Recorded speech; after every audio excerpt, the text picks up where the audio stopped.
చాలామంది ఉదయము, మధ్యాహ్నము, సాయంకాలము, రాత్రికి 4 సార్లు తింటూ ఉంటారు.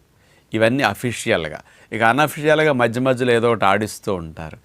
ఇట్లా ఎక్కువ సార్లు తినేవారికి, ఎప్పుడు పడితే అప్పుడు ఏదో ఒకటి ఆడించేవారికి హైపర్ ఎసిడిటీ వచ్చే అవకాశం ఉంటుంది.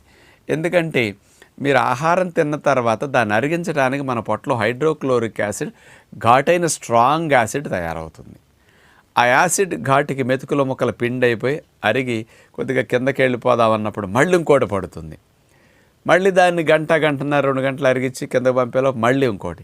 ఇట్లా కంటిన్యూస్గా మార్నింగ్ 6-7 నుంచి మీ పొట్టలో హైడ్రోక్లోరిక్ యాసిడ్ ఊరటం స్టార్ట్ అయితే నైటు 10కి లాస్ట్ ట్రిప్ తింటే అది అయ్యేసరికి తెల్లవారుజామున 4-5 అవుతుంది. అంటే కంటిన్యూస్గా యాసిడ్ ఇరిటేషన్ అనేది మీ పొట్టలో ఉంటే పొట్టంచులని ఇరిటేట్ అయ్యి ఆ ఎసిడిక్ నేచర్ వల్ల మీకు మంటలు